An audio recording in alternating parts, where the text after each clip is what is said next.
ఈ కుల వ్యవస్థలో అత్యంత అవమానాలు పడ్డది, పశువుల కంటే హీనంగా చూడబడేది దళితులు. కాబట్టి కుల వ్యవస్థ నిర్మూలం కావాలి, కుల వ్యవస్థ రద్దు కావాలని కోరుకునే కాడ దళితులుగా మేము ముందు వరుసలో నిలబడతాం. మా అంబేద్కర్ కోరుకున్నది అదే, మేము కోరుకుంటున్నది అదే.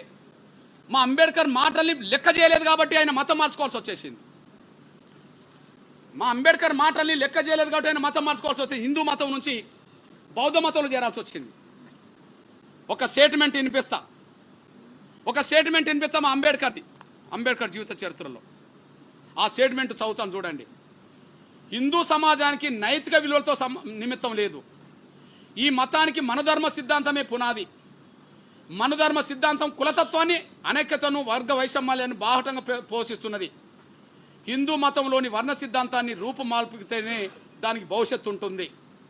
హిందూ సంస్కృతుల్ని, సత్యాన్ని వెంటనే గుర్తించి ఈ వ్యవస్థను నిర్మూలించేందుకు ప్రయత్నిస్తే